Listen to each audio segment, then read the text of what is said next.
get into the social side of it and the community side of a club, and you meet a whole other family. Like, I have some of the greatest friends in the world, and I've met them through this club, through other clubs, through Leinster, and I will have them for the rest of my life. But I would never have met them if I'd never come to this club. I'd say at every point, somewhere along the way, there has been some connection, and it's that 6 degrees of separation. With Wexford, it's probably two degrees of separation. There's always somebody there. I'd say, big moments. I remember when we won in Twickenham in 2004.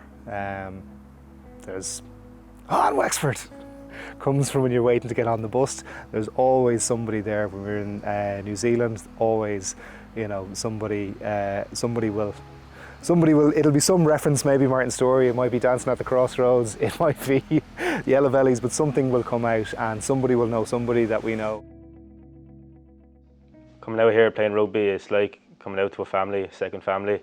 Like, you come out here training Tuesday, Thursday, match on a Saturday, and you come in here for a bit of crack after, and it's good fun. Like, you can't get it anywhere else.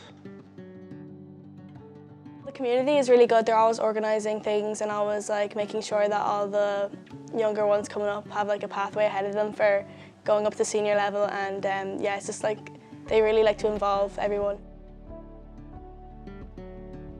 Kind of a bit of a funny story.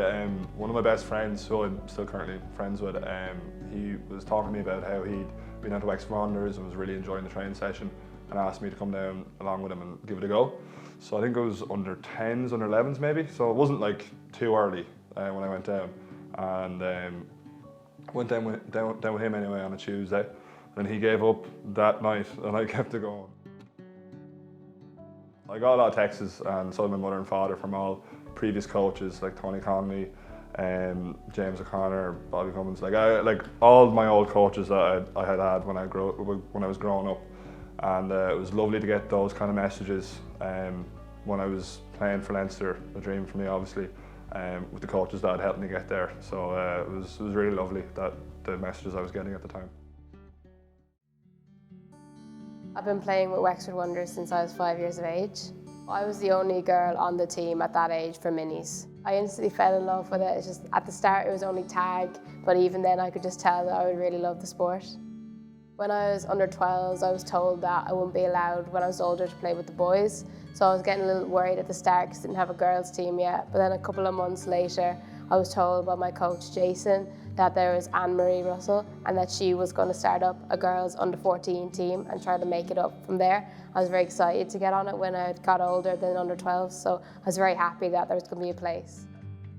I think Katie coming through Wexford Wanderers is such a small club is a big inspiration for many young players in Wexford, female and male alike. They can look up to her, feel inspired as she put on the Ireland jersey, and they can have something to look for in the future that they can be like her too.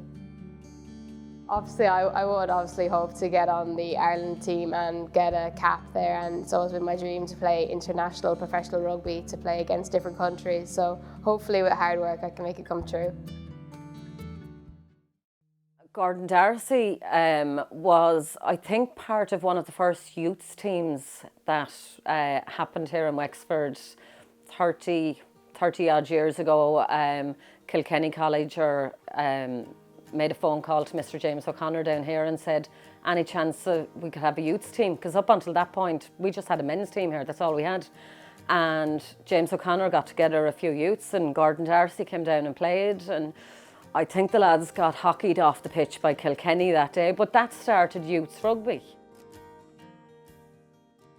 One memory does stick out actually, because there's a really good friend of mine, David Stafford, was down there, and I think he might have been in ring at the time, and he'd come back and he came in and joined in rugby, and he'd been playing his whole life and he was really, really good. And I remember running in trying to tackle him and he stuck out his hand and did a handoff and kind of pushed me into the ground. I remember getting up and being really upset because it felt like he was cheating.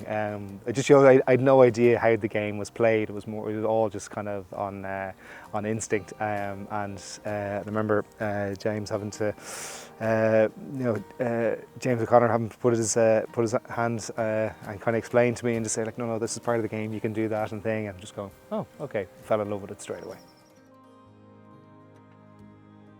Having grown up in the country, whether it was hurling, whether it was rugby, you get that connection with the club, and I think that's still very much part of Wexford in the club. That there's probably, it's hard to articulate. It's less about the rugby and more about the community, and then the rugby benefits off that sense of community in there. You know, summer barbecues, things like that. So I would have done my pre-season training it wasn't pre-season training. I would have killed an awful lot of time during the summers in Wexford, just down in Wexford Wanderers, and then there's cricket going on the back pitches. I said there's barbecues. There's always some sort of activity. So you just become part of that family just by being around it.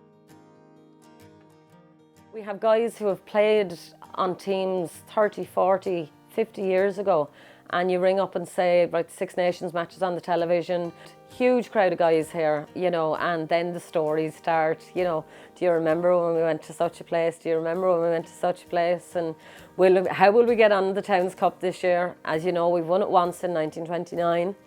We've never won it since. We've been in a couple of quarterfinals, semi-finals, but every year this club is so proud of the Towns Cup and the Provincial Towns Cup that we always apply to go into it year after year after year. Doesn't matter how many big teams we come up against or if we go out in the first round, we're after that second Provincial Towns Cup. I've always been of the mind that rugby clubs in Ireland are the heartbeat of the game, not the professional game, but of the game. They are the biggest representation that we have, and that's where you have the volunteers, you have the people who get up on a Saturday morning, Sunday mornings, they organise, the club secretaries, all this stuff. It's all done off their own bat, and I think that's so integral to the fabric of the sport, and we should never lose that, because if we lose that, we lose too much.